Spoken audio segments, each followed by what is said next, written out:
Catholic Charities of the Diocese of Raleigh is committed to preserving the health and safety of all staff, volunteers, and guests. This video on the topic of mask use during the coronavirus pandemic is part of a series of safety videos for our staff and volunteers.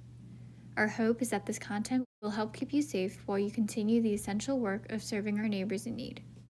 After months of controversy in the United States about the general use of face masks, the CDC recently changed its position on the use of face masks by the general public.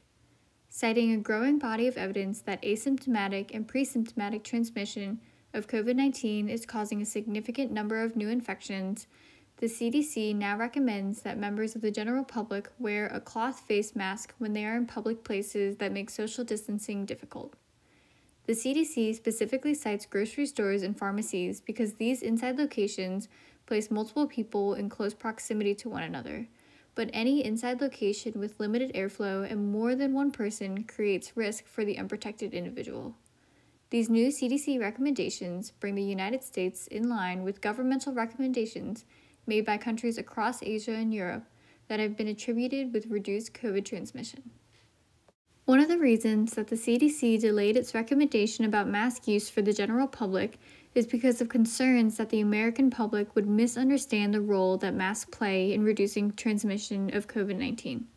The main value of face masks for the general public is that they prevent the person who is wearing the mask from unknowingly spreading coronavirus if that person is an asymptomatic transmitter of COVID-19.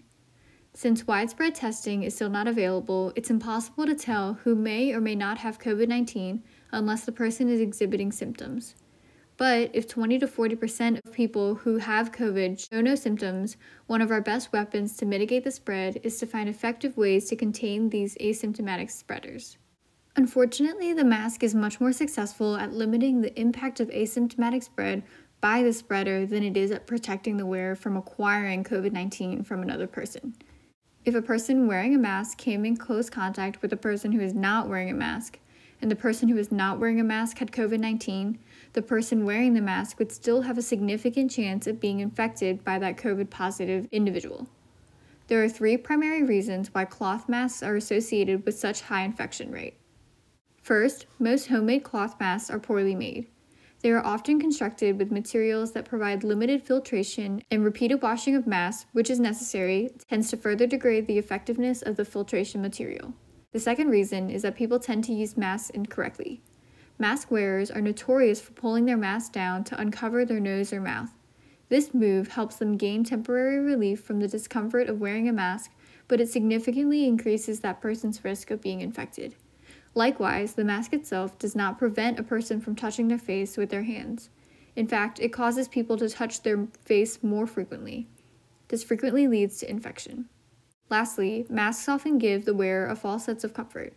People wearing masks often think that the mask is a total protection against infection and cease to perform other critical activities like hand washing, social distancing, and avoiding vulnerable populations. These three factors can be corrected for by following the advice that follows in this presentation. Masks are most effective when they are used in conjunction with two other critical strategies: hand washing and social distancing. It is important for everyone to understand that the most effective way to protect yourself from being infected with COVID-19 is to practice social distancing. Masks protect people from transmitting the virus, but social distancing is the most effective way to protect yourself from acquiring the virus because it keeps you out of reach from the virus in the first place. Hand washing is the second most effective way to protect yourself against becoming infected with COVID-19. Of all the parts on your body, your hands are most likely to come directly in contact with germs. Thankfully, your skin is thick and specifically designed to protect you from absorbing most germs. If you wash your hands frequently, you will wash off these germs and thereby eliminating the threat. Your mouth and eyes are much more capable of absorbing these germs, but your lips and eyelids protect you until you touch your face with your unwashed hands. A properly worn face mask is a third layer of defense against germs.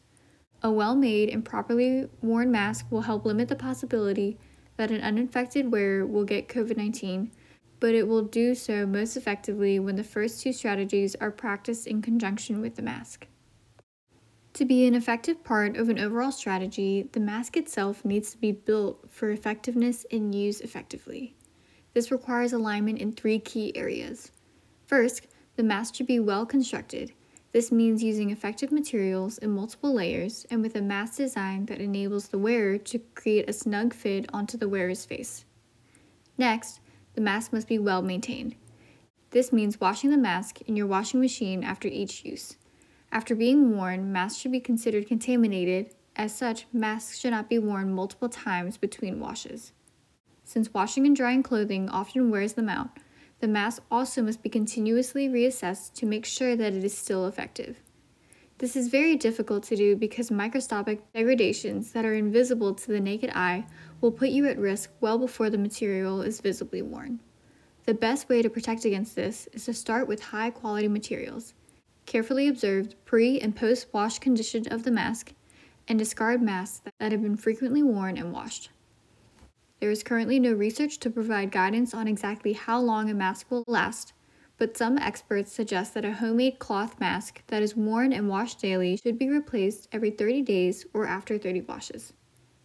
The last element of mask effectiveness is a proper respect for the dynamics of the mask itself. Masks are uncomfortable, especially if you are not used to wearing one. The wearer needs to minimize contact with the mask and treat it as a contaminated surface. The wearer must continue to wash his or her hands frequently. Some materials are better than others for mask construction. Recent lab tests suggest that heavyweight quilters fabric, 100% cotton materials, and non-woven fabrics are the best overall combination of filtration and breathability. Each of these fabrics should be used with at least 2 layers to achieve above 60% filtration. If you need a mask but are unable to sew a mask or purchase a sewn mask, there are effective ways to use a bandana and a coffee filter to construct a mask without any technical skills. No-sew masks are less effective, but a well-constructed no-sew mask will still filter out 50% of all germs. Some mask materials should be avoided even though they may seem like high-quality materials. We recommend sticking exclusively to the 4 materials listed on the previous slide, but if you need to make an alternative choice, you should avoid certain types of materials. First, avoid commercial air filter materials, even those with very high filtration ratings. This would include vacuum cleaner bags, furnace filters, and HVAC filter materials. These materials have very high filtration ratings, but this high filtration rating comes at the cost of the wearer's ability to breathe. There are also significant concerns that commercial-grade filters are made with fibers that may pose health risks if inhaled by the wearer. You should also avoid thin cotton materials like t-shirt material and cotton bandanas without other integrated filters. These materials are very breathable, and often it's very easy to make masks from these materials. Unfortunately, they often do little to no effective filtration for a virus as small as COVID-19. There are a variety of ways to make an effective mask, but there are also a lot of unreliable sources on the internet. As you search through various online tutorials, we recommend 4 particular resources to you. The CDC has provided simple-to-follow instructions on do-it-yourself face coverings. The first and last designs are reliable, straightforward, and easy to make. The t-shirt approach is easy to make, but as we said a moment ago, the t-shirt material is a poor filter, and there are numerous designs that are easy to make and provide greater filtration. The New York Times also has an abundance of content related to face masks.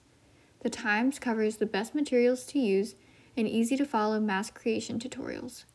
The link in this slide will provide you a guide for a very high-quality design that, when combined with high-quality materials, will give you one of the most protective face masks available in the DIY catalog.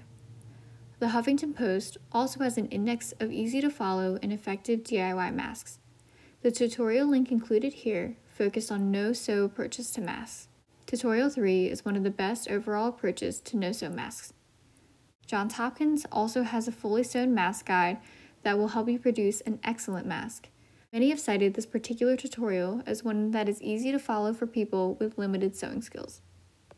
The effective mask has a few construction characteristics that are important when it comes to fitting the mask to the unique contours of your face.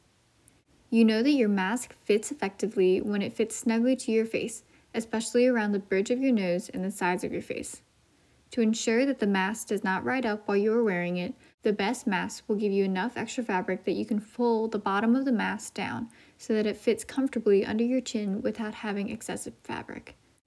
If your mask is too long, that extra fabric will have a negative impact on the seal your mask creates against your face. The best masks have pleats across the front of the mask that allow the mask itself to stretch upward and downward as one moves their face and opens and closes their mouth, especially while talking. To put your mask on, begin by washing your hands. This removes any germs from your hands before you touch your face and the inside of your mask. Next, hold the mask itself against your face in a way that you will wear it. While holding it in place, secure the mask to your face using the mask's ties or ear loops. The mask should fit snugly against your face with no breaks or openings between the mask and your skin. This creates an effective seal. Adjust the flexible portion of your mask at the bridge of your nose to ensure that the mask does not have any gaps to the open air as it shapes to fit around your nose. Lastly, pull the bottom of the mask down so that the fabric fits snugly over the bottom of your chin. To be effective, your mask must extend beyond the contour of your chin while still fitting snugly against your face at your jawline. When you are done using your mask, the first thing you should do before you remove the mask is to wash your hands. Remember, your hands are full of germs and the process of removing your mask involves touching your face. Next, remove the mask from the ties of the mask or the ear loops without touching the front of your mask. The front of your mask should be considered contaminated and you want to do everything you can to avoid touching contaminated surfaces. The loops or ties give you the opportunity to remove your mask without touching it. Once you remove the mask, you should not put it back on. Instead, you should set it aside to be washed with other contaminated masks and clothing. We recommend storing the mask in a bin with a lid or a bag that can be closed. After removing and storing the mask, you should wash your hands again. Once your mask is on, you must use it properly to gain its protections. First, you must keep the mask on while you are in public. After putting it on, you should avoid touching it. It's very tempting to be constantly touching the front of your mask just as we constantly touch our faces. You should resist this urge as much as possible. If you do need to touch your face, you should wash your hands before and after. Do not partially remove your mask. Like the person pictured, many people pull their entire mask down below their chin when talking with somebody or to take a break.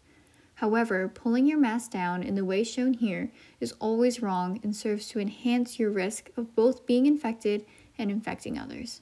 If you must take a break from your mask, you should take it off completely and put it completely back on later. Understand that the best practice is to replace your mask after each use. Thus, in an ideal world, if you remove your mask, you would replace it with a clean one. If that is not possible, you should do your best to only handle the mask by the ties or ear loops and wear it with the same inward-facing side as when you last wore it. When it comes to cleaning your mask, we recommend that you wash masks separately from other non-contaminated laundry. Until you are ready to wash your mask, we recommend keeping it separate from other non-contaminated clothing and storing it inside a laundry bag or a closed bin to reduce the number of times you come in contact with the mask itself. When you are ready to wash your masks, we recommend that you dump them directly into your washer. Use your machine's hot water setting and dry your mask on medium or high heat. After washing, inspect your mask to ensure that it remains a viable protector. You should look for obvious damage and monitor for excessive fabric erosion during the wash process. If you are able to see through the mask or clearly see particles of light through the mask when it is held to a light, then it is time to discard the mask. This completes this presentation on key points related to face mask usage during COVID-19. Before we conclude, let's review a few key points. First, masks do not replace hand washing or social distancing. All three tactics should be used together. Secondly, always wash your hands before and after handling your mask. This includes when you put it on or take it off, and it also includes every time you touch it while wearing it. Third, remember that masks do more to protect others from your germs than they do to protect you from the germs of other people. You are being asked to wear a mask primarily because you cannot be sure that you are not an asymptomatic spreader. By doing so, you are protecting others. All the protections gained for you and others by wearing a mask are lost when you wear your mask improperly. Since Catholic Charities is requiring most volunteers to wear masks at all times, we greatly appreciate your cooperation with the guidelines contained herein about proper mask usage. Thank you for participating in this training session. If you have any questions, the Resources tab includes contact information for some of the experts on our medical panel.